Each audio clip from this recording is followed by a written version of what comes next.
Boa tarde. Você vai assistir agora a gravação do comentário de rádio, que saiu já em mais de 200 emissoras na manhã de hoje, terça-feira, último dia de setembro, 30 de setembro.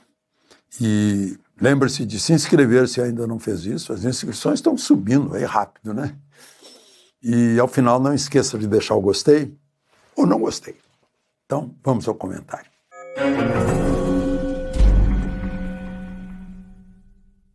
Bom dia. Moraes mandou Daniel Silveira para casa. Está indo para casa de tornozeleira, com o joelho ainda em recuperação, ele teve uma cirurgia no joelho,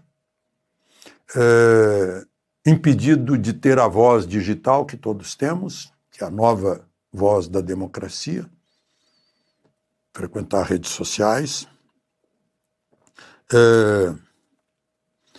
Ele pegou 8 anos e 9 meses, simplesmente porque passaram por cima do artigo 53 da Constituição, que diz que deputados e senadores são invioláveis por quaisquer palavras, por ameaças, injúrias ao Supremo.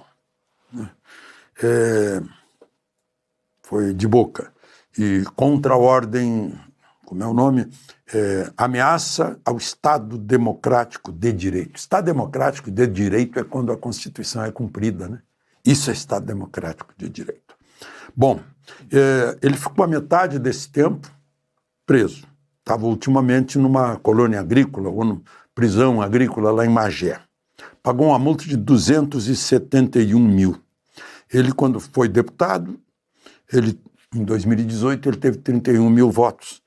Mas depois, candidato a senador inelegível, teve 1,5 milhão de votos. Ou seja, toda aquela celeuma em torno dele deu-lhe votos para protegê-lo. Recebeu a representação de 1.500.000 fluminenses.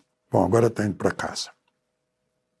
Fica o registro aqui que o ministro Fachin, tendo como vice Alexandre de Moraes, teve posse ontem no Supremo com a presença de todos os chefes de poderes. Presidente da República, o presidente da Câmara, o presidente do Senado, o vice-presidente da República e o procurador-geral da República. Nessa etapa de protagonismo do Supremo, eu estou falando nisso. Vou falar nisso no meu artigo dessa semana. Sobre o protagonismo no Supremo que despertou neste milênio, né? Exatamente o oposto do que era no século passado.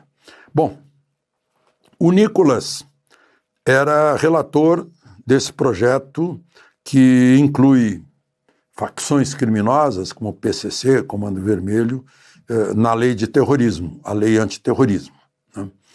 O autor do projeto é o deputado Danilo Forte, parece que o Alexandre Ramagem também tem uma participação nessa redação.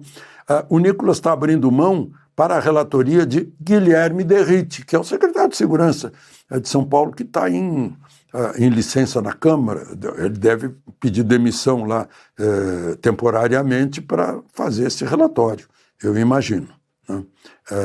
Esse já está com urgência desde maio.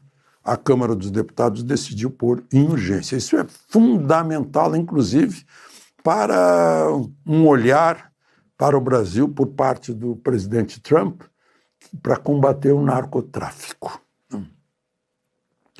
E por falar nisso, né, vejam só, o presidente Lula fez um discurso ontem num congresso de mulheres. O congresso se chama Mais Democracia, Mais Igualdade e Mais Conquistas para Todas.